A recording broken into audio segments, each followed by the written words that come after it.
Siapkan hati dan pikiran kita pada pagi hari ini, saudara.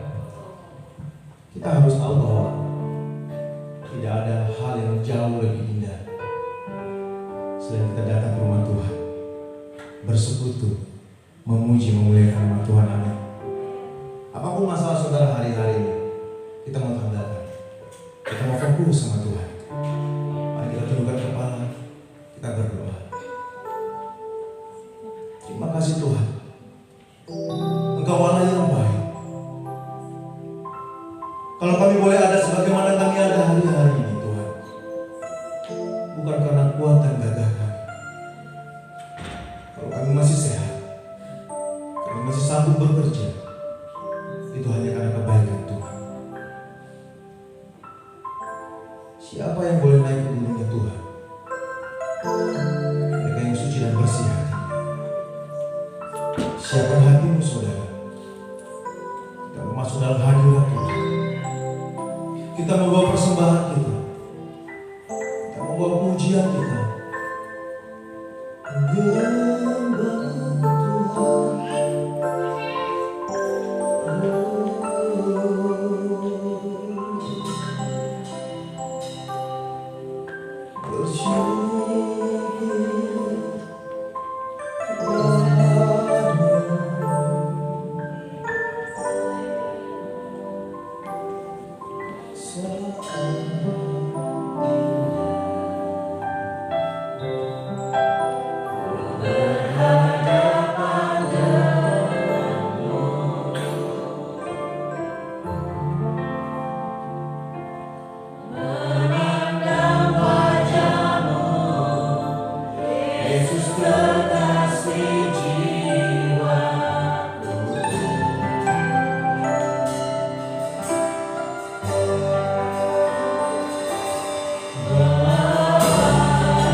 Dengan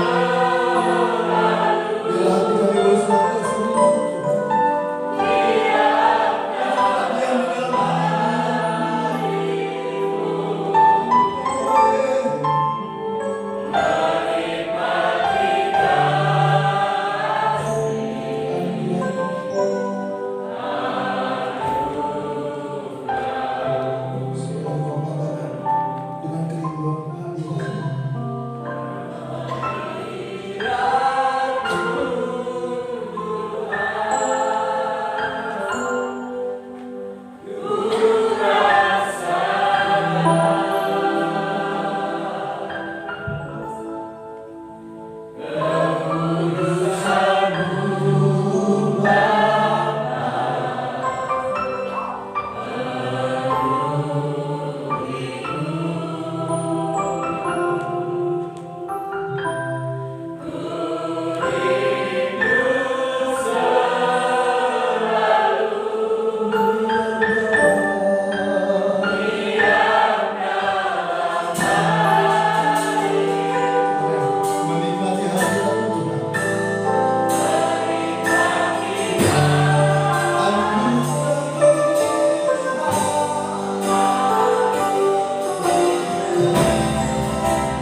sekalipun kita ada di dalam lembah bayang,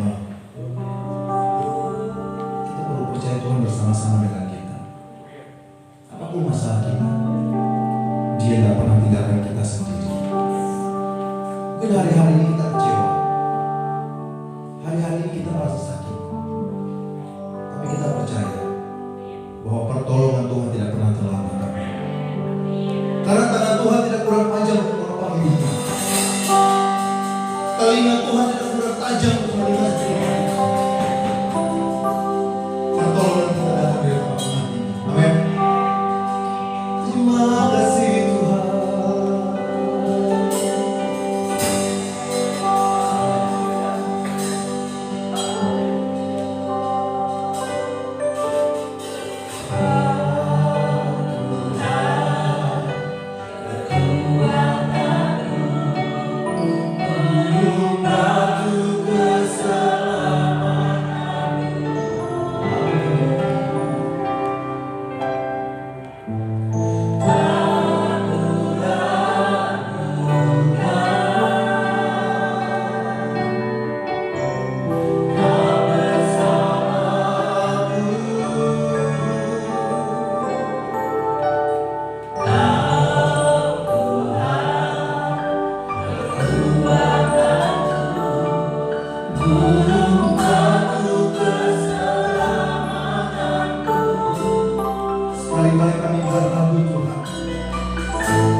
Terima kasih karena Engkau mengizinkan dirimu dinikmati oleh kami. Bukan hanya untuk kepada orang-orang yang dianggap baik, tapi mungkin kepada kami yang dianggap tidak baik. Engkau terus berkata kepada kami, nikmati. Dan kami berterima kasih karena Engkau menjadi pribadi yang sangat terbuka untuk dapat kami manfaatkan. Jika Kau menutup diri, sudah pasti kami binasa.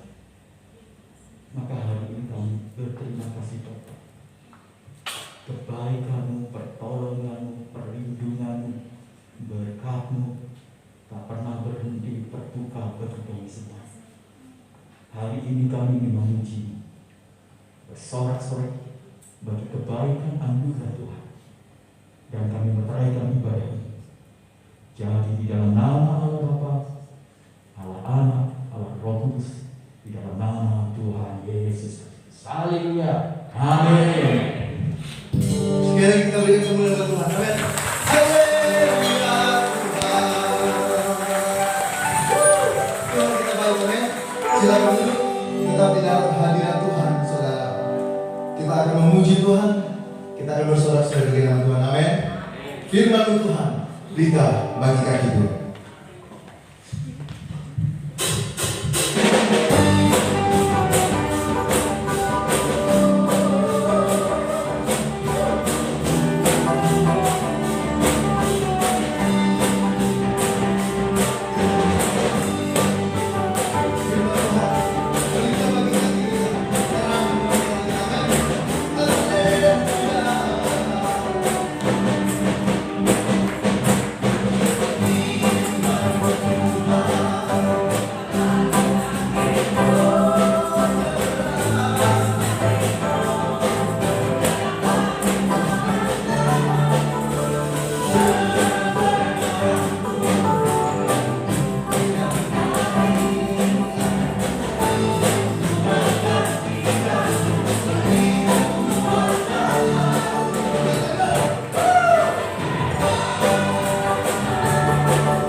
ladang Tuhan hiasi.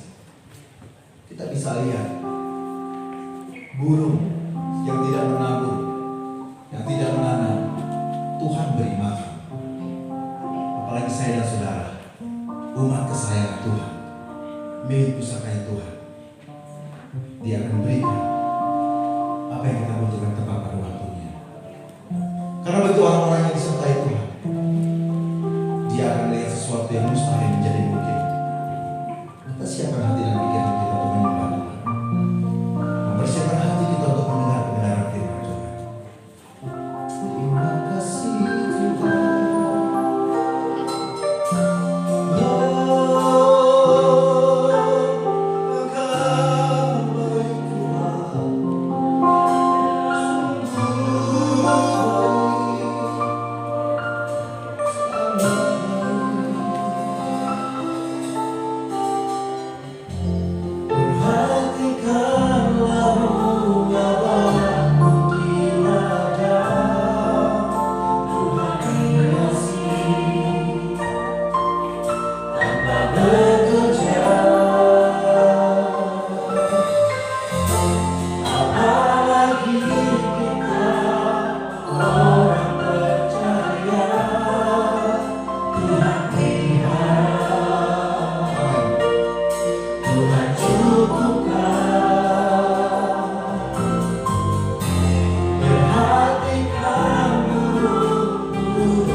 Jika kau dibandingkan dengan ilah-ilah lain, maka tidak ada bandingnya. Kebaikanmu sempurna, perhatianmu sempurna, anugerahmu sempurna, dan dalam semua kesempurnaan yang sangat berkualitas, maka kami tinggal tenang di dalam pemeliharaan. Kami tinggal tenang dalam tanggung jawab. Terima kasih Tuhan.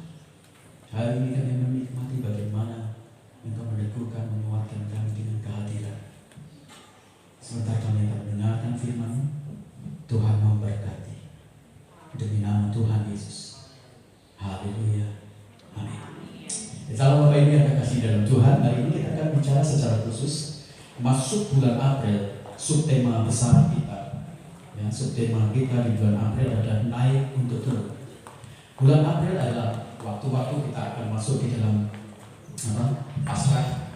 Kita memperingati hari di mana Yesus menyerahkan hidupnya. Yesus mati bagi kita semuanya, yang mengalami penderitaan yang sangat panjang dalam hidup dia. Kita akan membuka masih di dalam pembahasan kita di dalam Ibrani pasal yang pertama ayat yang kedua. Ibrani pasal yang pertama ayat yang kedua, kita akan membaca ayat ini bersama-sama karena ayatnya cukup satu, mari kita akan baca bersama-sama. Ibrani pasal yang pertama ayat yang kedua. Bapak Ibu sudah mendapatkan ayat ini? Oke, mari kita membaca bersama-sama. 1, 2, 3. Pada zaman akhir ini, Ia telah berbicara kepada kita dengan perantaraan anaknya, yang telah Ia tetapkan sebagai yang berhak menerima segala yang ada. Oleh Dia, Allah telah menjadikan alam semesta ini. Amin. Berbahagialah kita yang membaca kebenaran firman Tuhan, menyimpan, melakukannya, karena firman Allah itu akan menjadi berkat bagi kita semuanya. Kemarin kita berbicara tentang Tuhan yang berbicara, supaya pada akhirnya kita memahami bagaimana telinga kita menjadi telinga yang peka. Hari ini ketika kita berbicara juga tentang anak Allah itu yang berbicara, ada sesuatu yang sangat penting. Ketika Tuhan berbicara kepada umatnya, dan Dia berkata kepada kita semuanya di dalam kebenaran Ibrani ini, Dia berkata bahwa Allah sekarang berbicara kepada anaknya. Satu hal yang sangat penting yang diingat oleh Bapak Ibu semuanya adalah ketika Yesus berbicara kepada kita semuanya, kepada umatnya, Dia tidak berada di posisi yang sangat tinggi, Dia tidak berada di surga, Dia tidak berada di atas langit. Tetapi Yesus Dia turun pada satu tempat dan posisi yang sangat rendah bersama-sama dengan kita semuanya. Waktu Yesus itu berbicara menjadi pengantar antara Bapa dan kita semuanya, Yesus itu turun. Bapak Ibu yang kekasih di dalam Tuhan, ada begitu banyak orang-orang yang tidak mau berada dalam posisi-posisi yang sangat turun. Mereka berpikir kalau dalam posisi yang sangat turun, konotasinya itu selalu negatif. Konotasinya itu selalu sesuatu yang sangat buruk. Tetapi kalau kita belajar dari sebuah kebenaran firman Tuhan, ternyata jalan untuk kita naik, jalan untuk kita dimuliakan, jalan untuk kita menikmati ketinggian, jalannya adalah kita harus turun. Nah, Bapak Ibu yang kasih dalam Tuhan, waktu Tuhan Yesus diutus oleh Bapa menjadi pengantar antara Bapa dan kita semuanya, Dia harus turun, bukan berada di tempat yang tinggi, bukan berada di surga, bukan berada di atas langit, tetapi Dia harus turun. Bapak Ibu yang kekasih dalam Tuhan, kebenaran ini menyatakan lagi kepada kita semuanya, kita punya Allah, bukan Allah yang sangat jauh. Kita bukan punya Allah yang sangat susah untuk dijangkau. Kita bukan punya Allah yang membentengi diri Dia. Kita punya Allah yang memilih turun untuk bersama dengan kita, untuk hadir bersama dengan kita, di tengah-tengah kita. Dia ada di sisi kita semuanya, bersama-sama dengan kita, melampaui, melewati setiap perjalanan kehidupan kita. Dia Allah yang tinggi, turun bersama-sama dengan kita. Dia adalah Allah di atas langit, turun bersama-sama dengan kita. Dia adalah Allah yang begitu hebat, luar biasa, tapi Dia turun bersama-sama dengan kita. Nah, ini yang seharusnya membawa kita semuanya menjadi orang Kristen yang tidak takut, menjadi orang Kristen yang tidak khawatir, menjadi orang Kristen yang tidak gentar, menjadi orang Kristen yang tenang, menjadi orang Kristen yang tidak kemerusuh, orang tua bilang, menjadi orang Kristen yang tidak takut. Sebab Allah yang kita sembah, sebab Allah yang kita sayangi, bukan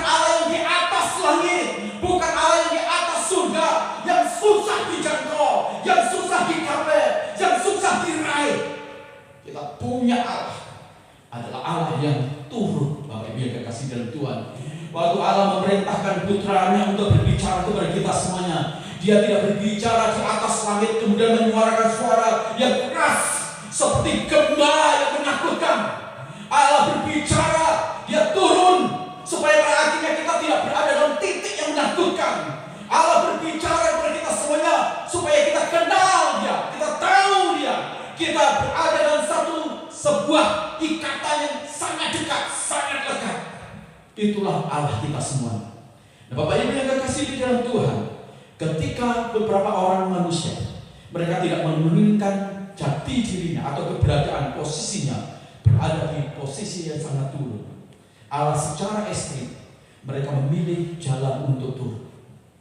Hari ini saya ingin mengajak kita semua supaya pada satu saat, pada satu titik, ketika kita berada dalam situasi yang sangat turun, posisi yang sangat turun, kita tidak menjadi orang yang meninggalkan Tuhan, kecewa kepada Tuhan.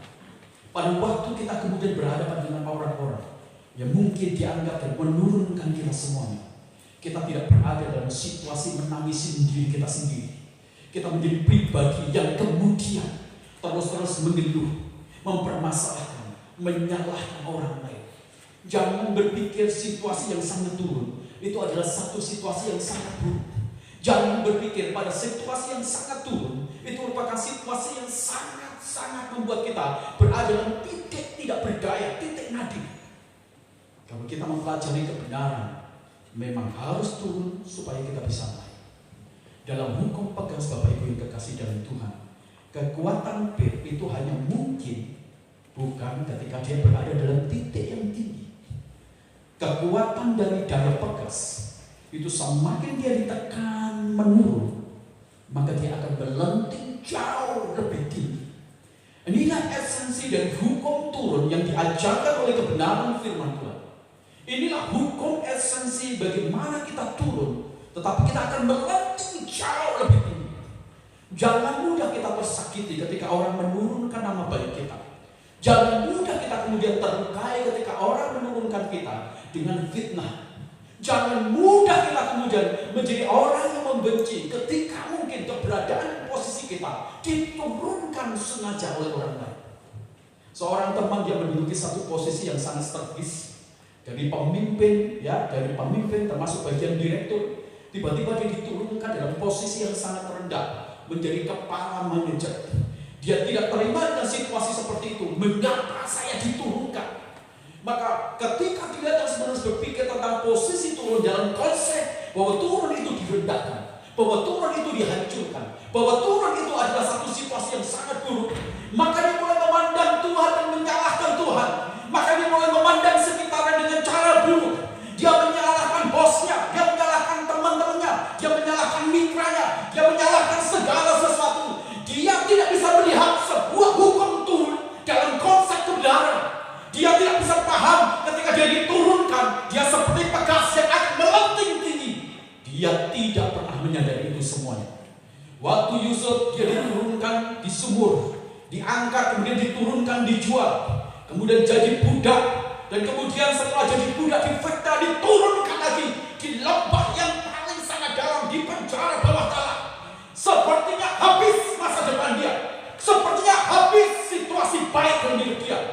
Tapi di tempat yang paling turunlah Yusuf kemudian bangkit dan diangkat Tuhan dalam lentingan masa depan yang sangat luar biasa indah. Maka kita harus memahami tentang hukum turun ini semuanya.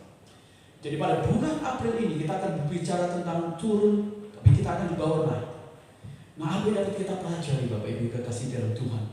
Ketika Tuhan berbicara kepada kita semuanya, aku memerintahkan anakku untuk berbicara kepada kalian semuanya. Bukan dalam tempat yang tinggi yang tidak bisa dijangkau, yang tidak bisa didengar, tapi dalam tempat yang sangat rendah diturunkan. Mari kita belajar bersama-sama dari kebenaran firman Tuhan dalam Ibrani pasal yang pertama ayat yang kedua ini. Yang pertama, Bapak Ibu ingat, yang pertama yang dapat kita pelajari adalah Yesus itu turun kepada level yang sangat rendah dan paling rendah di dalam dunia ini. Tidak ada manusia di muka bumi yang bisa menandingi bagaimana dia diturunkan pada titik yang sangat rendah dan paling rendah. Ketika kita berbicara demikian, Tuhan, aku sudah pernah mengalami bagaimana masa depanku itu diturunkan dan berada dalam titik rendah. Bagaimana kesehatan itu berada dalam titik yang sangat rendah. Bagaimana hal-hal yang terjadi dalam hidup saya itu berada dalam titik yang sangat rendah. Serendah-rendahnya posisi kita, tidak ada satupun dari pribadi manusia yang posisi rendahnya itu bisa menandingi bagaimana Yesus lebih rendah dan sangat rendah dibandingkan kita semuanya. Alkitab berbicara bahwa Yesus itu diturunkan pada level yang sangat rendah, lebih rendah dari manapun juga. Dia lahir di tempat yang sangat tidak layak. Dia lahir bersanding dengan tempat binatang, tempat yang paling rendah di antara manusia manapun juga. Yesus berada dalam posisi yang sangat rendah, di titik-titik level yang sangat derajatnya tidak bisa dihargai. Tapi dia turun berbicara kepada kita semua. Kalau Yesus itu bicara bahwa dia ada di level yang sangat rendah, dia meninggalkan surga, dia meninggalkan kemuliaan, dia meninggalkan jabatan, dia meninggalkan segala suplai yang ilahi. Dia meninggalkan itu semuanya. Tidak ada lagi dukungan-dukungan yang luar biasa dari surga. Dia ada di level yang sangat rendah. Dia adalah pribadi yang sangat tinggi, lebih tinggi dari langit. Tapi sekarang dia turun dan dia berada dalam posisi yang lebih rendah dibanding siapapun juga. Dia yang transenden, yang tidak bisa dijangkau, yang tidak bisa dipahami. Dia yang tidak bisa terus-menerus dibuat pada akhirnya bersanding dengan kita. Tetapi sekarang dia turun, tinggal bersama-sama kita. Dia menjadi imanental di tengah-tengah kita. Dia berbicara bersama-sama dengan kita, mendampingi kita semuanya. Jalan kemuliaan adalah jalan menjadi turun pada level yang sangat rendah. Yesus sudah pernah mengalami apa artinya menjadi pribadi yang sangat rendah levelnya. Yesus telah mengalami bagaimana dia menjadi pribadi yang turun sampai orang tidak bisa menyaingi dalam segala derajat yang rendah. Yesus sudah mengalami itu semua. Kita tidak pernah mendapatkan posisi seperti ini, Bapak Ibu. Kalau kita bicara atau belajar dari mitologi Yunan, semua dewa-dewa adalah pribadi-pribadi yang selalu ingin ditinggikan. Mereka ingin dipuja, mereka ingin dimuliakan. Kalau perlu mereka akan melawan dewa-dewa yang lain supaya dia disebut sebagai pribadi yang nomor satu. Dan dewa-dewa juga tidak mau disaingi oleh manusia. Itu sebabnya dalam mitologi Yunani kita bisa melihat ada cerita tentang dewa yang perang dengan manusia, ras manusia. Karena merasa bahwa dewa itu disaingi dan dia takut bahwa derajat tingginya itu diturunkan oleh ras manusia. Sedemikian rupanya orang memelihara dirinya supaya dia berada dalam posisi yang sangat tinggi. Tidak mau direndahkan, tidak mau kemudian tidak dihormati. Semua orang mengejar hal itu. Tapi Tuhan Allah kita Yesus, dia tinggalkan semua hal yang berbicara tentang hal yang tinggi. Dia turun pada level yang sangat rendah. Di dalam Filipi pasal 2 ayat 6 sampai 8 dikatakan demikian. Dia telah mengosongkan dirinya sampai pada tingkat yang rendah menjadi manusia. Kalau kita bicara tentang mengosongkan dirinya berarti dia betul-betul sudah tidak merasa punya apa-apa. Jika kita sekarang kita meminta pada level-level yang sangat tinggi untuk terus dimuliakan, untuk terus dihormati, untuk terus diagungkan, jangan-jangan kita tidak memahami tentang kebenaran hukum dari turun. Saya pernah pelayanan Bapak Ibu yang kasih dalam Tuhan di Jakarta, tinggal di sebuah gereja yang besar. Saya tidak naik mobil karena memang saya belum punya mobil. Jadi saya naik angkot. Pada waktu saya naik angkot, Bapak Ibu yang kasih dalam Tuhan, saya tidak disambut. Saya dibiarkan masuk sendiri. Mau duduk di depan atau duduk di mana, mereka tidak nyambut saya. Karena saya tidak pakai mobil. Jadi saya merasa betul-betul tidak dilayani, tidak disambut dengan baik. Saya diundang, bukan saya meminta pelayanan, tapi saya direndahkan betul-betul. Tapi saya berkata demikian, Tuhan terima kasih. Aku sekarang menikmati apa artinya jalan turun itu semua. Ketika kemudian saya mulai berkhotbah, tiba-tiba Bapak Ibu hadirat Allah melawat setelah kita berkhotbah itu. Dan firman Tuhan bekerja dan puji Tuhan. Tiba-tiba ada sesuatu urapan Allah yang luar biasa dan kami melakukan sesuatu terobosan dengan Tuhan memperlihatkan ada sesuatu yang ganjil dari gereja itu. Dan dari situlah kemudian orang mulai menghargai saya. Orang mulai menghormati saya. Kadang-kala orang akan menempatkan kita pada level yang sangat tinggi ketika kita dilihat. Apakah kita punya mobil? Apakah kita punya uang? Apakah kita punya harta? Apakah kita punya intelijensi? Pada waktu segala sesuatu itu tidak ada di dalam diri kita semuanya, maka mereka meninggalkan kita. Mereka meremehkan kita. Mereka merendahkan kita.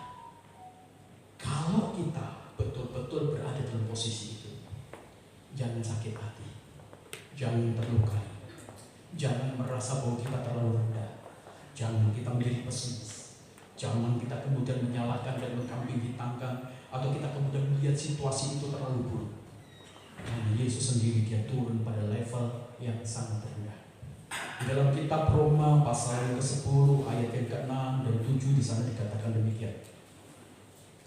Roma pasal 10 ayat 6 dan 7 di sana dikatakan demikian. Tetapi kebenaran karena iman berkata demikian. Jangan katakan di dalam hatimu siapakah yang akan naik ke surga, yaitu untuk membawa Yesus turun, atau siapakah yang akan turun ke jurang maut, yaitu untuk membawa Kristus naik dari antara orang mati. Jadi kitab Roma ini Bapak Ibu ini menjelaskan tentang satu kebenaran. Bahkan Yesus itu turun di level rendah sampai dia turun di dalam dunia yang orang mati. Dunia yang tidak diinginkan orang lain. Dunia yang dianggap menjadi bencana. Dunia yang dianggap sebagai sebuah kegelapan. Yesus mau turun pada level yang sangat rendah. Dan hukum kemuliaan adalah orang itu harus berani turun pada level yang sangat rendah. Berbahagialah kalau kita kemudian tidak dianggap dan direndahkan orang lain. Berbahagialah kita kalau kemudian kita betul-betul sangat dipikirin negatif orang lain dan kita kemudian betul-betul dijatuhkan sampai kita rendah. Berbahagialah kita. Berbahagialah kita kalau kita difitnah dan kemudian kita dihancurkan pada titik rendah. Berbahagialah kita.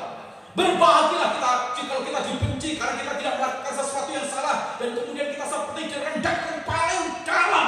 Berbahagialah kita. Karena Yesus pun turun pada level yang sangat rendah. Karena dia tahu dalam hukum turun itu semuanya kita akan menikmati lantingan dari tingkat-tingkat yang paling rendah ke tempat yang paling tinggi. Itu yang pertama Bapak Ibu. Yang kedua adalah Yesus turun untuk memahami derita kita semuanya. Yesus turun untuk mengasosiasikan diri dia kepada kita semuanya. Alkitab berkata di dalam Filipi, dia turun menjadi manusia. Dia tidak turun menjadi dewa. Dia turun tidak menjadi raja yang begitu megah. Tapi dia turun menjadi manusia biasa. Dia turun menjadi manusia atau rakyat biasa. Bahkan Alkitab berkata bahwa turun menjadi budak, pribadi yang sangat rendah. Mengapa Yesus memilih dia menderita? Mengapa dia memilih mengasosiasikan dirinya kepada kita semuanya? Mengapa dia memilih menjadi manusia? Mengapa dia tidak memilih turun menjadi orang yang super power? Mengapa dia tidak memilih menjadi orang yang kaya raya? Mengapa dia tidak memilih menjadi orang yang disedari, dihormati? Mengapa justru dia memilih menjadi orang atau menjadi manusia biasa? Anak tukang kayu, anak orang miskin, anak yang tidak memiliki banyak hal untuk kemudian dipertaruhkan, dipamerkan. Yesus memilih menjadi manusia biasa supaya dia bisa memahami penderitaan manusia. Kalau Bapak Ibu berkata demikian, ada begitu banyak orang yang tidak memahami penderitaan saya. Waktu saya miskin, waktu saya tidak punya uang, orang tidak melihat saya. Mereka tidak memahami saya. Mereka tidak mengerti saya. Mereka tidak menjadi teman dan sahabat bagi saya. Atau ketika Bapak Ibu merasa usaha Bapak Ibu bangkrut, teman-teman Bapak Ibu semuanya meninggalkan, teman-teman Bapak Ibu semuanya tidak bersama-sama dengan Bapak Ibu, teman-teman Bapak Ibu semuanya kemudian berada jauh. Tapi saya mengatakan, jikalau banyak orang-orang di sekitar kita, mereka tidak memahami penderitaan kita, mereka tidak mengerti penderitaan kita, mereka tidak betul-betul berada mendukung keberadaan penderitaan kita. Yesus yang menjadi manusia, dia yang mengasosiasikan dirinya menjadi sama dengan kita, menjadi sama terbatas dengan kita, menjadi sama lemah dengan kita, menjadi sama kemudian dalam segala hal yang hebat bersama-sama dengan kita, maka Dia juga yang bisa memahami kita jauh lebih besar, jauh lebih dalam, jauh lebih tinggi dibandingkan pemahaman orang lain terhadap kita semua. Orang memahami kita, orang mengerti kita ketika kita memberikan dukungan-dukungan secara finansial, memberikan dukungan alokasi waktu kepada kita, waktu kepada mereka. Tapi pada waktu kita sudah tidak punya apa-apa, orang mungkin akan meninggalkan kita dan menjauhi kita, dan mereka tidak lagi memahami penderitaan kita. Yesus, Dia turun mengasosiasikan dirinya dalam sebuah penderitaan yang sama. Dia menjadi lemah. Dia tahu artinya lapar. Dia tahu apa artinya kekurangan. Dia tahu tidak punya duit. Dia tahu bagaimana diperlakukan dengan tidak adil. Dia tahu juga kemudian diperlakukan atau dihina. Dia tahu kemudian juga mengalami mungkin dalam masa-masa kecilnya perkelahian. Dia tahu bagaimana dia disingkirkan. Dia tahu sekali Bapak Ibu. Itu sebabnya karena Dia memahami, Dia tahu, Dia mengalami, Dia sanggup untuk menghibur kita. Dia sanggup memberi kekuatan kepada kita. Dia sangat sanggup. Yesus yang tidak terbatas menjadi terbatas. Dia begitu sangat-sangat sama seperti kita. Dalam banyak keterbatasan, dalam banyak kekurangan Dia betul-betul berada dalam ambang batas tekanan psikologis, tekanan psikis, tekanan-tekanan yang membuat Dia mungkin juga mengalami frustasi, mengalami depresi, mengalami rasa takut, mengalami rasa kekhawatiran. Dia memahami kita. Kalau hari ini mungkin kita kecewa, Dia memahami kita. Dia mengerti kita. Dia sadar karena memang kita adalah manusia yang rentan, terbatas, lemah.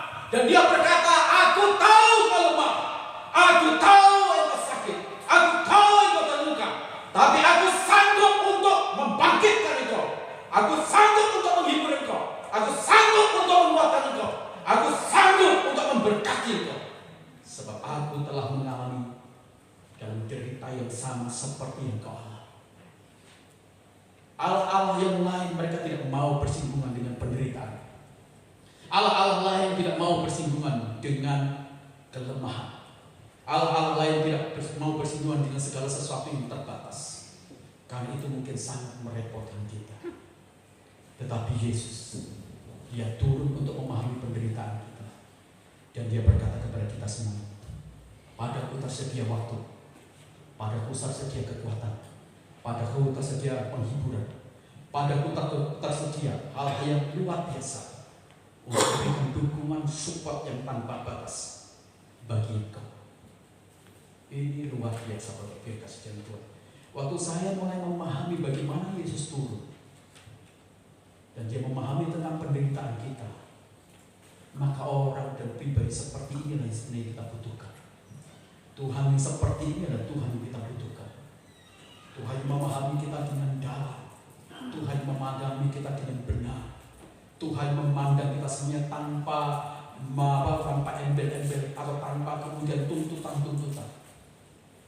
Manusia meminta perhatian atau dukungan dalam hidup kita semuanya, atau dia mau memberikan dukungan, perhatian, dia akan pasti memberikan satu list yang begitu banyak.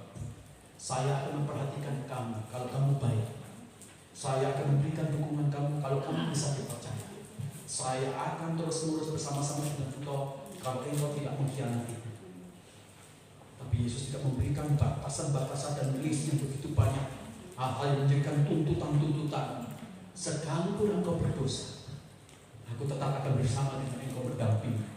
Sekalipun mungkin kau orang jahat, aku tetap akan sama dan memberikan alokasi, sebuah perhatian, kasih karunia, pemeliharaan, cinta yang sangat dalam. Yang ini yang tidak didapatkan dari manusia manapun juga. Di dalam Ibrani pasal yang kedua ayat yang 18 dikatakan demikian Bapak. Kitab Ibrani pasal yang kedua ayat 18. Ibrani pasal yang kedua ayat yang 18 katakan demikian. Ibrani pasal yang kedua ayat yang Sebab oleh karena ia sendiri telah menderita karena pencobaan, maka ia dapat menolong mereka yang dicobai. Jadi Yesus itu mengalami satu penderitaan, cobaan, kekurangan, sakit, ditinggalkan, dikhianati. Dia mengalami cobaan-cobaan. Bagaimana orang terus mencari berita yang buruk dari dia. Apa yang dia lakukan baik, apa yang dilakukan benar. Dia menolong orang lain. Selalu cerita dan narasi yang dilakukan oleh Yesus, oleh ahli Farisi, ahli Taurat, selalu negatif. Cenderung diserang, cenderung dihakimi, cenderung dihancurkan, cenderung dia direndahkan. Seringkali itu semuanya. Dan Alkitab berkata Yesus mengalami itu semuanya. Yang dicobai jauh lebih banyak, jauh lebih buruk. Dan dia yang dicobai, yang jauh lebih buruk, dia juga yang bisa mengangkatmu, bisa menolongmu, bisa menguatkanmu, bisa menghiburmu. Karena dia telah mengalami lebih buruk dari apa yang kita alami. Jadi waktu Yesus dia turun, dia berbicara kepada kita semuanya dalam kondisi manusia. Dia memahami penderitaan kita. Dia berkata, tenang. Apa yang tidak dialami oleh kamu semua dah alami. Apa yang tidak dialami oleh Yesus, semua ada dialami. Jadi bagi Yesus, dia punya pengalaman yang banyak untuk menguatkan kita, meneguhkan kita, membangkitkan kita semuanya. Kalau hari-hari Bapak Ibu merasa kecewa dan merasa begitu sangat buruk, merasa begitu sangat terkurang, merasa begitu sangat rendah, merasa begitu sangat pokoknya sangat mungkin buruk luar biasa, saya mengatakan satu kebenaran ini: Yesus mampu untuk menguatkan Bapak. Yesus mampu untuk mengangkat Bapak. Orang hanya melihat untuk menjatuhkan, orang hanya melihat untuk merendahkan, orang melihat hanya kemudian akan memberikan sebuah kata-kata yang tidak bagus. Tapi Yesus berkata, aku mampu mengangkatmu, aku mampu untuk menarikmu, aku mampu untuk menguatkanmu, aku mampu juga untuk membawa engkau pada level-level yang jauh lebih tinggi dibandingkan dengan kejatuhan kerendahan. Sebab dia adalah Allah yang telah mengalami pencobaan-pencobaan jauh lebih buruk dibandingkan dengan kita. Dalam Ibrani pasal yang ke-13 saya itu katakan demikian. Ibrani pasal yang 13 ayat yang ke-12 katakan demikian.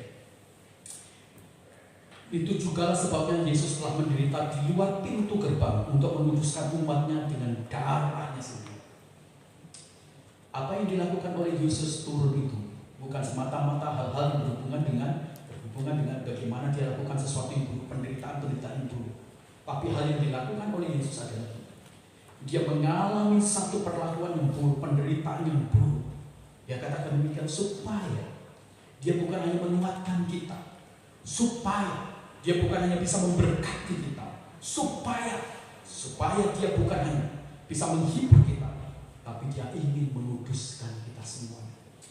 Semua efek penderitaan yang dibuat oleh orang lain, semua efek kejahatan yang dibuat oleh orang lain adalah melukai kita, adalah membuat kita mengalami kebencian, kita berpikir negatif, kita memulai menghadapi situasi emosi amarah, temperamen yang meledak-ledak. Nah, dalam situasi seperti itu, maka ketidaksucian, maka kenajisan cenderung menguasai kita. Tapi Alkitab berkata dalam Ibrani pasal 13 ayat 12, Yesus yang telah mengalami penderitaan, Yesus yang telah mengalami aniaya, dia bisa menguduskan kita semuanya. Dia tahu apa artinya dimaki-maki, dia tahu apa artinya dilukai, dia tahu apa artinya dicambuk, dia tahu apa artinya penderitaan fisik, penderitaan psikis, dia tahu apa artinya penderitaan pikiran, penderitaan rohani, dia tahu itu semuanya. Tapi hal yang jauh lebih dari itu adalah Alkitab berkata dalam hal itu Yesus tidak berbuat dosa. Yesus tidak menjadi orang temperamen emosional, Yesus tidak menyalahkan, menggerutu, bersungguh-sungguh. Yesus tidak menjadi buruk, tidak menjadi negatif terhadap apa yang dia alami yang sangat menderita. Dia tidak menjadi jahat dan buruk. Itu sebabnya dia mampu menyucikan kita, dia mampu menguduskan kita, dia mampu membenahi temperamen, amarah, emosi, dia mampu untuk menolong kita semua. Bukankah ini adalah sesuatu yang hebat? Sehingga tidak didapati yang salah ketika kita berada di dalam semua penderitaan. Teman saya curhat kepada saya bagaimana dia benci sama bosnya. Dia tidak bisa terima karena dia diperlakukan tidak adil. Mengapa ini terjadi kepada saya? Saya sudah memberikan yang terbaik kepada perusahaan ini. Saya sudah melakukan target-target yang lebih. Tapi kenapa saya diturunkan? Dia tidak bisa terima. Sepanjang 2 tahun dia dipenuhi dengan kebencian, amarah. Dia tidak lagi mau bergereja. Dia tidak lagi mau melayani Tuhan. Dia tidak lagi mau berdoa, baca Alkitab. Dia marah dengan situasi ini. Mengapa saya diturunkan? Mengapa saya mengalami penderitaan ini? Mengapa saya harus menanggung beban yang sangat buruk? Secara psikologis dia malu. Dulu anak buahnya, sekarang dia harus dipimpin dengan anak buahnya. Dia malu. Saya pada akhirnya dia bercerita dengan saya dan Tuhan melakukan pemulihan yang luar biasa. Dan sekarang dia terbebas dari rasa benci, rasa negatif, rasa pandangan yang buruk terhadap bosnya. Dia sekarang bisa menyapa bosnya, dia berbicara, dia santai, dia merdeka dengan segala hal yang buruk, kenajisan. Dalam cara pikir dia, cara perasaan dia, dalam cara berperilaku dia, dia bebas, dia merdeka. Karena Yesus menguduskan dia, Yesus menyucikan. Akhirnya dia berkata, hari ini aku bisa tidur nyenyak. Hari ini aku bisa bergembira. Hari ini aku bisa bersuka cita. Aku tidak lagi dipenuhi dengan kebencian, amarah. Aku tidak dipenuhi lagi dengan pikiran yang buruk dan perasaan yang buruk. Sebab Yesus yang menguduskan dia. Ini adalah sesuatu yang luar biasa. Ada begitu banyak luka yang mungkin dibuat oleh orang lain. Dan kita kemudian menjadi najis dari cara pandang kita, mata kita, telinga kita, pikiran kita. Tapi Yesus berkata kepada kita semuanya, aku memahami penderitaan. Aku paham itu semua. Itulah sebabnya aku mampu untuk menyucikan, menguduskan. Sehingga engkau didapati menjadi orang benar Tuhan. Sehingga engkau didapati menjadi putranya Allah. Sehingga engkau didapati menjadi pendamainya Allah. Sehingga engkau didapati menjadi murid-murid Allah, kekasih-kekasih Allah. Sehingga engkau didapati sebagai orang suci Tuhan. Ini luar biasa. Ketika beberapa orang dalam kondisi-kondisi yang sangat terpuruk, mereka kemudian menjadi negatif. Tapi Yesus berkata kepada kita semuanya, aku mampu membuat engkau stabil dalam pikiran yang baik, cara pandang yang baik, paradigma yang baik, perasaan yang baik. Inilah luar biasa. Saya senang bagaimana Yesus menolong kita memahami penderitaan kita, mengasosiasikan diri kita. Dia paham betul. Di dalam 2 Petrus pasal 2 ayat yang 21 dikatakan demikian. 2 Petrus pasal 2 ayat yang 21. Sebab untuk itulah kamu dipanggil, karena Kristus pun telah menderita untuk kamu dan telah meninggalkan teladan bagi kamu supaya kamu mengikuti jejaknya. Jikalau kita berada dalam titik-titik turun, itu adalah anugerah. Jikalau engkau dibawa turun karena engkau benar, karena engkau baik, karena engkau bekerja dengan baik. Jikalau kita diturunkan oleh orang lain karena kita betul-betul mencintai Tuhan, melayani Tuhan, itu adalah anugerah. Itu adalah kasih karunia. Itu adalah hadiah. Karena kita bisa menikmati bagian yang sudah Yesus alami. Dan terakhir Bapak Ibu yang kasih dari Tuhan, ketika kita belajar tentang turun dan kemudian itu menjadi satu kebenaran, kita pasti akan. Maka yang ketika kita di bagian ketiga kita akan belajar Yesus turun untuk melaksanakan tugas tumbal. Kalau Bapak Ibu yang kasih dalam Tuhan, kita diberikan perintah turun, ya turun, atau kita diturunkan atau diberikan perintah untuk turun mengerjakan segala sesuatu. Dan tugas itu adalah tugas yang sangat buruk. Saya yakin kita akan berpikir ulang. Saya yakin kita pasti akan mengadakan negosiasi. Saya yakin kita pasti juga akan melakukan proses negosiasi. Kalau kita diberikan tugas yang sangat berat, dan tugas itu adalah tugas yang sangat tidak mengenakan, saya yakin kita akan berkata, saya tidak mau. Alkitab berkata bahwa Yesus turun untuk mati. Dan mati bukan karena kesalahan yang dia buat, tapi karena kesalahan orang-orang yang berbuat dosa, berbuat kejahatan atas yang dia lakukan. Jadi ini merupakan sesuatu yang tidak ada.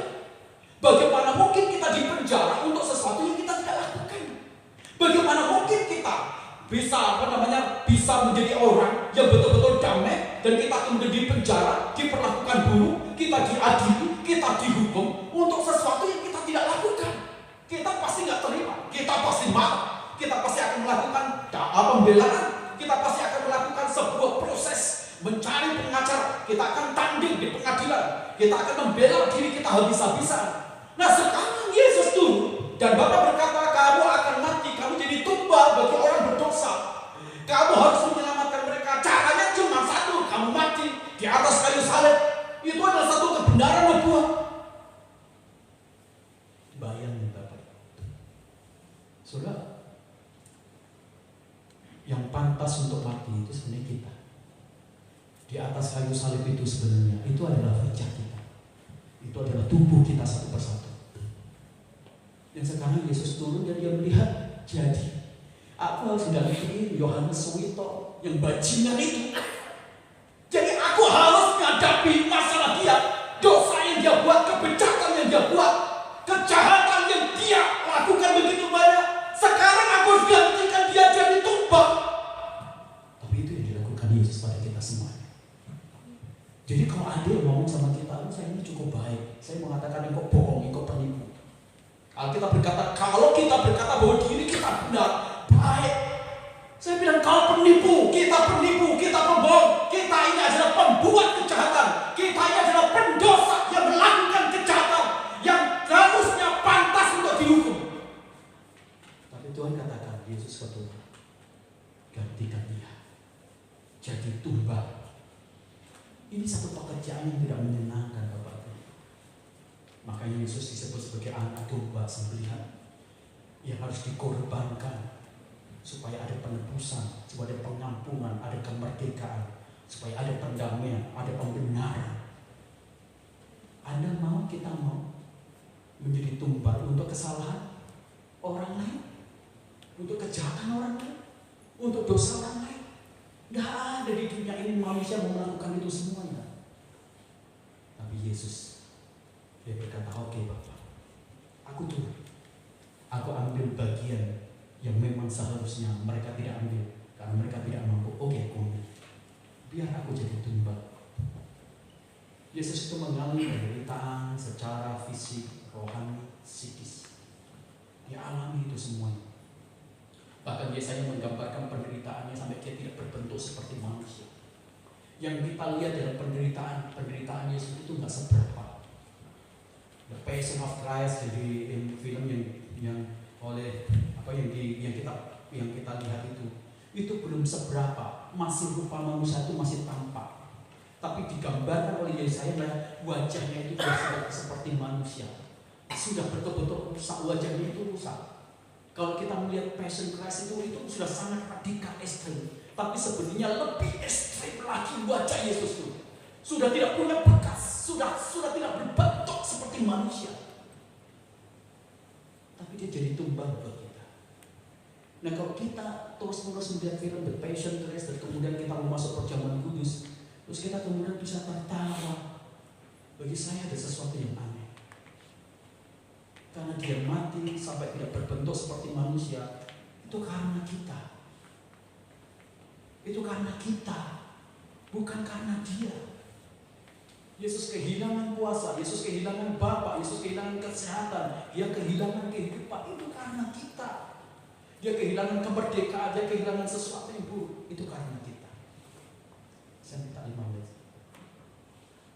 Itu karena kita Bapak Ibu. Sekarang dia sudah berkorban mati-matian jadi tumbal. Dan kita dengan pendeknya, dengan enaknya, kita melakukan kejahatan. Kita melakukan sesuatu yang dikenal sama Tuhan, kita tenang. Sambil kita melayani Tuhan. Dan kita punya hati membenci sama orang lain, dan kita tenang. Dan kita kemudian memperoleh orang lain, dan kita tenang. Sakit gila kita hidup benar. Sementara Yesus betul-betul mati kehabisan darah dan dia nikmati jadi tumbal benar-benar. Dia alami itu semuanya. Maka saya tulis, pengkhianatan yang paling terbesar dalam hidup kita adalah ketika kita tidak bisa mengasihi Tuhan Yesus. Itu adalah pengkhianatan paling besar. Dia yang menjadi tumbal, yang mati sampai menderita berdarah-darah, hampir semuanya habis. Tapi kita tidak bisa mengasihi dia. Kita tidak bisa memberi servis terbaik sama dia. Itu adalah pengkhianatan paling terbesar. Mari kita mulai bangkit memahami satu kebenaran. Roma pasal 5 ayat 6 dikatakan demikian. Roma pasal 5 ayat yang ke-6. Karena waktu kita masih lemah, Kristus telah mati untuk kita orang yang durhaka pada waktu yang ditetapkan oleh Allah. Di ayat yang ke-8, akan tetapi Allah menunjukkan kasih-Nya kepada kita oleh karena Kristus telah mati untuk kita ketika kita masih berdosa. Jadi Bapak Ibu, ada yang mau mati bagi orang yang berdosa, orang jahat? Tidak ada. Tapi Yesus mati bagi kita yang berdosa, yang lemah.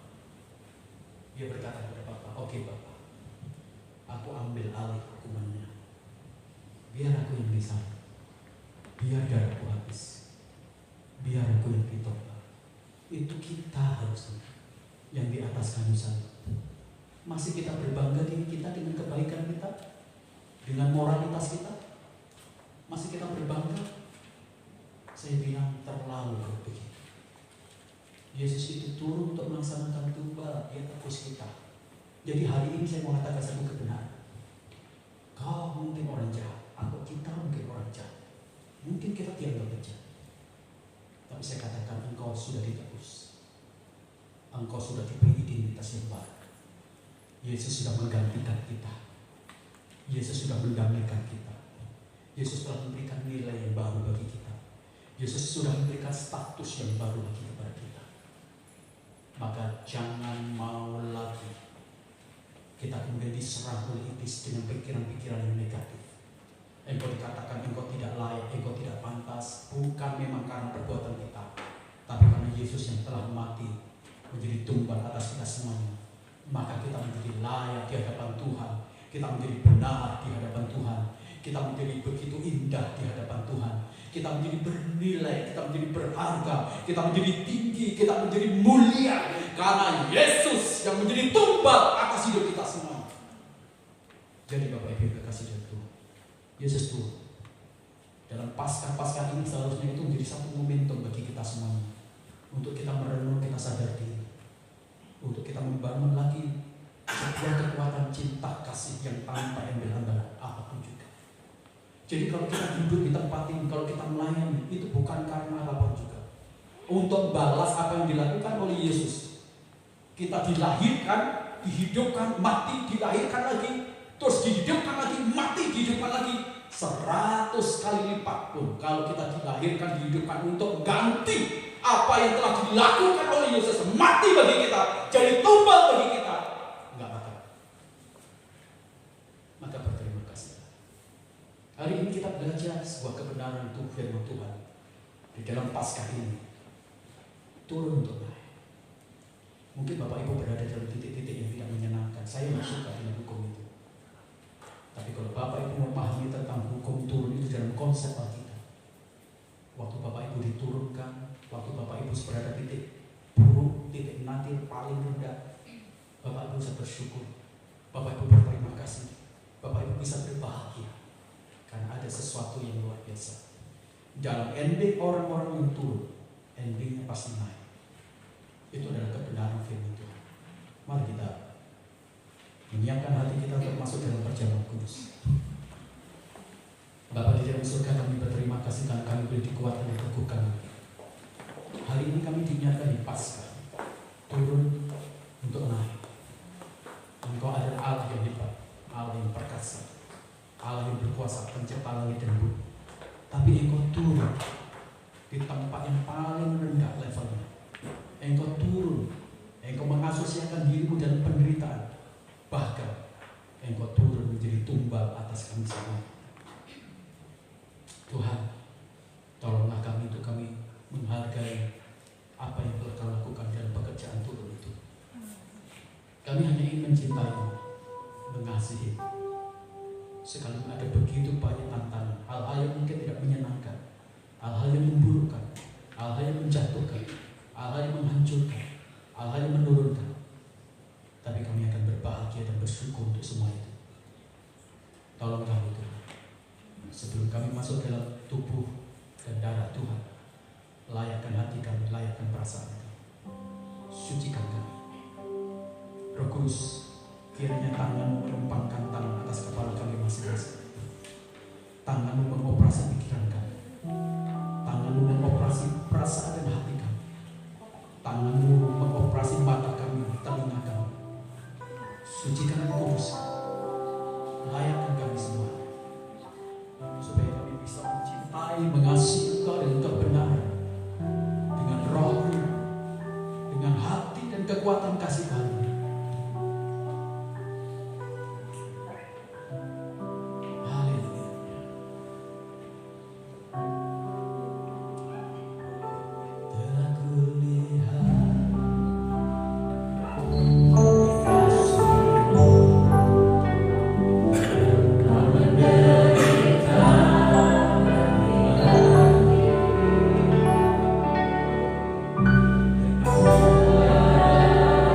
Oh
Sadarkah bahwa ketika kita menikmati banyak berkat itu karena ada orang yang disalib, pribadi yang disalib? Sadarkah bahwa kita bisa bahagia karena pekerjaan dia yang begitu turun, menderita di titik yang paling nadir? Bagaimana mungkin kita tidak bisa mengasihi dia? Bagaimana mungkin kita tidak mau mengabdi kepada dia? Bagaimana mungkin kita tidak melayani dia? Bagaimana mungkin kita tidak mau mengikuti dia? Dia sudah begitu banyak berkorban bagi kita. Hari ini biarlah cinta kita makin terus menyala-nyala. Cinta kita menjadi cinta yang awal menggebu-gebu dan baru terus. Dan kita mengasihi dia, membaktikan dan mengabdikan diri kita kepada dia. Mari sebelum kau ikut persekutuan dengan tubuh dan darah Yesus, katakan ucapan terima kasih kepada Bapa, kepada Tuhan yang menjadi tumbal bagi kamu. Karena oleh ini kenal betul kudus, syukur kenal tadi kopi itu. Words. Terima kasih. Jika bukan karena Engkau yang mati dan turun, mustahil kami bisa menikmati banyak kebahagiaan dan berkat-berkat yang baik. Jika bukan karena Engkau, bagaimana mungkin kami sekarang punya status yang baru yang benar di hadapan-Mu? Jika bukan karena Engkau, bagaimana mungkin kami bisa disebut sebagai anak-anak Allah yang terkasih? Jika bukan karena perbuatan kasih karunia-Mu, bagaimana mungkin kami bisa selamat ditebus? Kami memiliki hak waris sebagai putra-Mu, hak waris surga. Terima kasih Tuhanku Yesus. Terima kasih. Angkat roti tinggi di atas kepala kita semuanya, sebagai tanda atas penghormatan untuk tubuh Kristus yang telah dipecahkan, dicabik, dihancurkan oleh kejahatan yang telah kita buat. Dengarkan firman Tuhan. Sebab apa yang telah kuteruskan kepadamu telah aku terima dari Tuhan, yaitu bahwa Tuhan Yesus pada malam waktu Ia diserahkan, Ia mengambil roti dan sesudah itu Ia mengucap syukur atasnya. Ia memecah-mecahkannya dan berkata, inilah tubuhku yang diserahkan bagi kamu. Perbuatlah ini menjadi peringatan aku. Makalah di dalam nama Allah Bapa, Allah Anak, dalam nama Tuhan Yesus Kristus. Makanlah.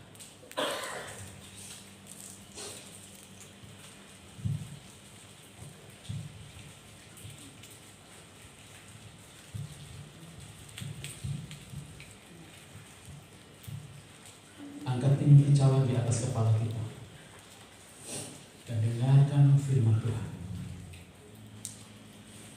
Demikian juga yang mengambil cawan sesudah makan dan berkata, cawan ini adalah perjanjian baru yang dimeteraikan oleh darah. Perbuatlah ini setiap kali kamu meminumnya menjadi peringatan akan aku. Minumlah di dalam nama Allah Bapa, Allah Anak, Allah Roh Kudus. Dalam nama Tuhan Yesus Kristus, minumlah.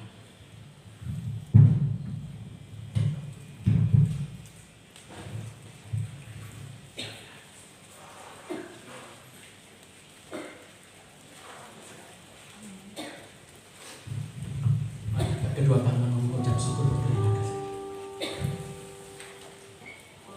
Haleluya. Kami puji Engkau, kami sembah Engkau. Terima kasih.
hanya momentum yang indah.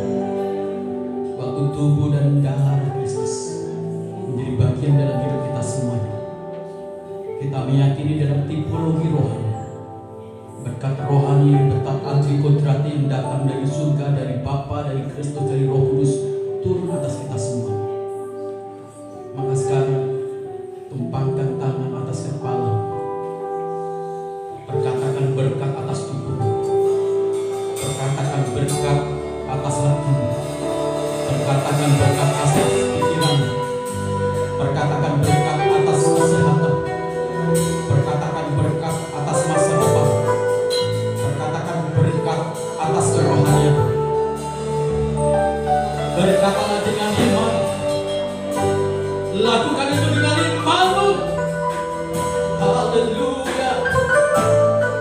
Berkati tubuhmu, berkati kesehatan, berkati masa depanmu. Oh, the name of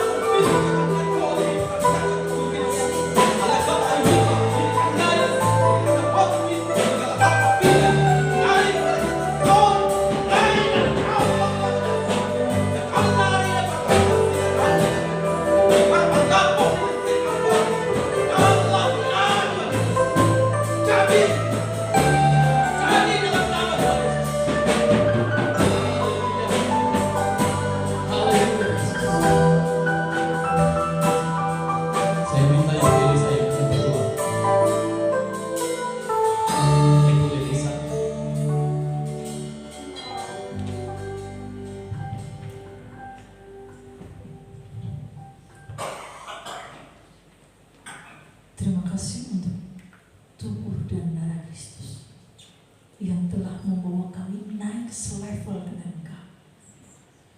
Terima kasih untuk tubuh dan darah-Mu yang telah memperbarui kami sehingga kami setingkat dengan Engkau. Kami diselamatkan, kami menerima kasih karunia, kami menerima berkat kemurahan Tuhan, sehingga kami diangkat tinggi oleh Tuhan. Tidak ada alasan bagi kami untuk kami memikirkan sakit hati kami, memikirkan saat ini kami direndahkan oleh orang lain, memikirkan saat kami disakiti oleh orang lain, dan atau apapun juga Tuhan. Karena kami tahu di dalam Engkau akan mengangkat kami tinggi, melenting tinggi, melejit tinggi, sesuai dan setara dengan hati-Mu Tuhan. Terima kasih untuk kebenaran firman Tuhan yang Tuhan sampaikan melalui hamba-Mu. Tuhan memberkati hamba-Mu dan memberkati kami semua untuk kami bisa melakukan kebenaran firman Tuhan dalam kehidupan kami. Dalam nama Yesus kami berdoa. Amin. Silakan duduk Bapak Ibu dan Saudara sekalian. Mungkin Bapak Gembala bisa berdiri sejenak, Pak. Kita akan bersama-sama memberikan terima kasih kepada Bapak Gembala kita. Ya, dan hitungan ketiga, terima kasih Bapak Gembala untuk kebenaran firman Tuhan. Tuhan Yesus memberkati. 2, 3. Terima kasih Bapak Gembala untuk kebenaran firman-Nya. Tuhan Yesus memberkati. Haleluya. Kepada petugas kolektor bisa mempersiapkan diri maju ke depan. Dan kita akan bersama-sama memberikan yang terbaik buat Tuhan lewat persembahan kita, saudara. Karena Tuhan sudah jauh lebih dulu memberikan dan memberkati kita. Mari bersama-sama kita tundukkan kepala kita, berdoa, menyerahkan persembahan kita. Sekali lagi kami mengucap syukur untuk kebenaran firman Tuhan. Engkau miskin agar kami kaya, Engkau sakit agar kami sembuh. Terima kasih Tuhan. Inilah persembahan kami. Berkati persembahan kami untuk kemuliaan dan pekerjaan Tuhan bagi gereja-Mu di tempat ini. Kami akan memberi dengan penuh ucapan syukur dan sukacita. Di dalam nama Tuhan Yesus kami berdoa. Haleluya. Amin.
mantap ya. Jadi karena bila kita ada di sini, kalau bukan karena kebaikan Tuhan, kita tuh gak ada apa-apanya ya. Ucapan terima kasih kepada hambanya yang sudah melayani firman Tuhan pada hari ini. Terima kasih Pak Gem untuk firman-Nya. Tuhan Yesus memberkati pelayanan Bapak, istri dan anak Bapak. Terima kasih untuk semua yang terlibat pelayanan hari ini. WL, singer, pemain musik, menerima tamu, kolektan, multimedia. Terima kasih, Tuhan Yesus memberkati kita semua ya. Barangkali di antara Bapak Ibu ada yang baru pertama kali hadir hari ini, mohon berdiri di tempat. Puji Tuhan, ada Bapak Ibu di sini. Terima kasih Ibu untuk kehadirannya. Tuhan Yesus memberkati. Untuk semua departemen dalam pengeluarannya harap berkonsultasi dengan pembinanya. Ya. Untuk departemen paguyuban, mimbar dan KKA bisa konsultasi dengan Pagem. Untuk kaum wanita, umas dan sekolah minggu konsultasi dengan Google. Untuk kaum departemen pemerhati, remaja dan kaum pria konsultasi dengan saya. Ya. Senin seperti biasa family day. Selasa adalah latihan tambori di Pastori jam 3 sore. Pelatihan multimedia remaja pemuda di Pastori itu jam 3 ya. Rabu paguyuban di Ibu Entin. Kamis latihan musik pemuda remaja jam 2 sampai jam 4. Doa pujian penyembahan di Pastori jam 4. Ngulik tim musik jam 6. Jumat ada ibadah KW di rumah Ibu Milka ya. Latihan tamborin jam 3 di Pastori. Sabtu ibadah pemuda jam 4 sore. Persiapan ibadah untuk minggu jam 6 sore. Dukung dalam doa untuk wacana ibadah Paskah pada kita tanggal 15 ya. Dan dukung juga untuk kerinduan kita untuk memiliki tempat ibadah yang permanen ya. Dukung terus Bapak Ibu ya, jangan sampai kendor. Karena kerinduan kita untuk mempunyai tempat yang permanen supaya kita lebih leluasa lagi ya. Yang berulang tahun di bulan April, Bapak Simon Setiawan hari ini ada di sini ya. Ibu Renta Borobunto, Saudari Rizka Herlina, Bapak Philip Aprilian, Ibu Silvi Setiawan, Ibu Yani, Ananda Yesaya, Ananda Ivana, Ananda Aditya Setia, Ananda Altara Stilo, Ibu Mia Kasudarsi, Saudara Arisandi, Saudara Brian Tio ya. Selamat ulang tahun, Tuhan Yesus memberkati. Nah, Bapak Ibu bisa melihat di lembaran warta ada satu lembaran yang terpisah ya. Nah ini adalah daftar keuangan gereja kita ya, beserta departemen-departemennya. Bapak Ibu bisa melihat, dan barangkali bila ada suatu kesalahan tolong dikoreksikan kepada kami ya. Aku ada tambahan.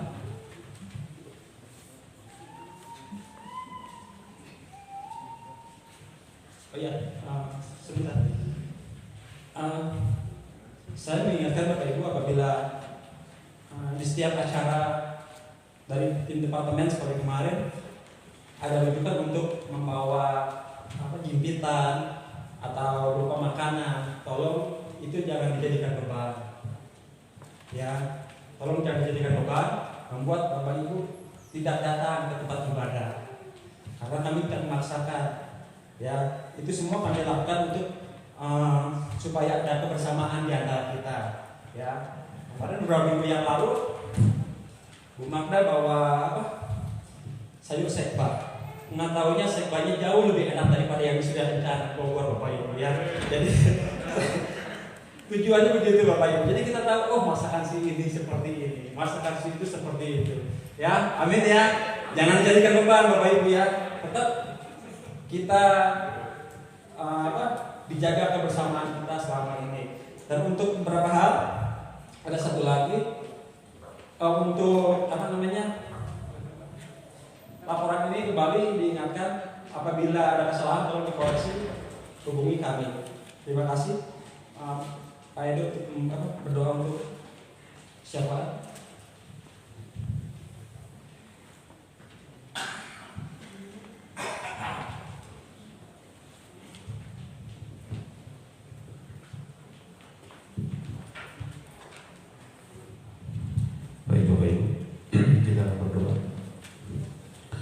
Allah Bapa yang berkata di kerajaan surga, terima kasih Tuhan buat firman hari ini, buat berkat hari Tuhan yang boleh kami dengarkan hari ini Tuhan, yang boleh menguatkan iman kami bahwa pengorbanan kayu salib tidak menjadi sia-sia. Kau telah menebus kami dari segala dosa kami, sehingga kau boleh terlayakkan untuk menerima berkat-Mu menjadi anak-anak-Mu. Terima kasih Tuhan, biarlah kami boleh selalu mengingat akan hal ini Tuhan, sehingga kami boleh berjalan bersama-Mu untuk selalu memuliakan nama-Mu. Terima kasih Bapa. Bapa, kami berdoa buat gembala kami Tuhan. Terima kasih untuk berkat-Mu. Biarlah Kau memberkati pelayanannya, keluarganya Tuhan, dalam segala aktivitasnya. Biarlah Kau memberkati selalu, sehingga apa yang dikerjakannya boleh menjadi berkat bagi kehidupannya, bagi keluarganya, dan menjadi kemuliaan bagi nama-Mu saja ya Bapa. Bapa, kami mau berdoa buat bangsa dan negara kami Tuhan. Di tengah kondisi yang saat ini Tuhan, biarlah kiranya berkat Tuhan yang selalu melindungi bangsa dan negara kami, Engkau yang membimbing seluruh pimpinan negara kami, baik dari presiden sampai yang terendah Tuhan, biarlah Engkau yang memberikan hikmat kepada mereka, sehingga segala kebijakan yang mereka ambil boleh menjadi berkat bagi seluruh rakyat Indonesia. Bapak, kami juga mau berdoa buat seluruh kegiatan pelayanan gereja ini Tuhan, biarlah Engkau yang memberkati setiap pengurus dan juga setiap seluruh anggota, dan sehingga setiap kegiatan pelayanan kami boleh berjalan dengan baik dan boleh menjadi berkat bagi kami semua dan menjadi kemuliaan bagi nama-Mu ya Bapak. Bapak, kami mau berdoa buat gereja, keinginan kami untuk mendapatkan gereja permanen Tuhan. Kau tahu apa yang menjadi kerinduan kami Tuhan, di tengah segala yang mungkin bagi kami masih berada di awang-awang, karena kami belum tahu kemana akan terjadi ini Tuhan. Tapi biarlah kami percaya semua ini, kami bersarahkan pengharapan kami di dalam tangan pengasihan-Mu. Biarlah kuasa dan rencana-Mu saja yang bekerja dalam segala visi dan misi kami ini Tuhan, sehingga apa yang menjadi kerinduan kami ini juga boleh Engkau wujudkan seturut dengan kehendak-Mu saja ya Bapak, sehingga gereja ini boleh menjadi berkat bagi kami semua, dan terutama juga boleh bagi kota Cipanas kami ini ya Bapak, sehingga banyak jiwa-jiwa yang boleh dimenangkan kembali Tuhan, sehingga nama-Mu makin besar di kota Cipanas ini ya Bapak. Terima kasih untuk semuanya Tuhan. Kami mau berdoa untuk seluruh ekonomi jemaat Tuhan di tempat ini, biar akhirnya Engkau memberkati setiap pekerjaan, usaha, dan segala apa aktivitas kami Tuhan, Kau memberkati sehingga ekonomi kami boleh tetap terjaga, segala kebutuhan kami boleh Kau penuhi Tuhan, sehingga kami tidak bisa kekurangan karena Engkau yang menyertai kami. Terima kasih untuk semuanya Tuhan. Kami juga mau berdoa buat Hotel Eminence yang boleh memberikan tempat kepada kami untuk beribadah di tempat ini, biar akhirnya Engkau memberkati seluruh manajemen di tempat ini Tuhan, dari yang paling atas dari general manager sampai yang paling bawah, biar akhirnya Engkau memberkati mereka, Kau yang melindungi mereka, menjaga mereka, sehingga juga seluruh pelayanan mereka di tempat ini boleh memberikan hasil yang terbaik. Terima kasih ya Bapak. Kami serahkan doa ini hanya dalam tangan pengasihan-Mu. Terima kasih Tuhan. Amin.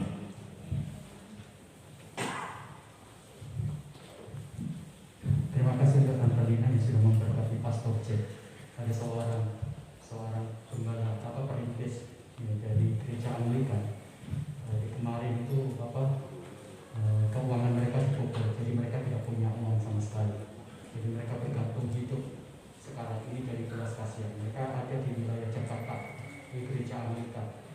Ya, terima kasih untuk dukungannya. Kita tidak bicara tentang banyak, tetapi bisa meringankan beban. Mari kita berdiri bersama-sama, jemaat yang terkasih dalam Tuhan, untuk kita menerima berkat Tuhan. Arahkan hati dan pikiran kita semuanya kepada Bapa kita di surga yang memberikan berkat rohani berkat jasmani. Kasih sayang dari Allah Bapa kita lewat anaknya Tuhan Yesus Kristus yang telah mati di atas kayu salib, menebus segala dosa dan untuk kita semuanya. Persekutuan dengan Roh Kudus yang menguduskan kita dari hari ke hari, sehingga kita tidak bercacat lagi hadapannya. Itulah sebabnya Tuhan memberkati keluargamu, Tuhan memberkati suamimu, Tuhan memberkati istrimu, Tuhan memberkati anak-anakmu. Semua orang yang tinggal di dalam keluargamu diberkati karena Engkau. Tuhan memberkati usahamu, apa saja yang dikerjakan oleh kedua tanganmu diberkati oleh Tuhan dan dibuat menjadi berhasil. Tuhan memberkati masa depanmu dan masa depan keturunanmu.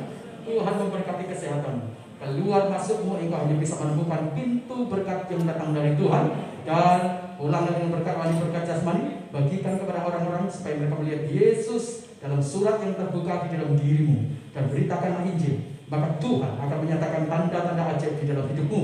Di dalam nama Tuhan Yesus Kristus kami berdoa. Haleluya. Amin.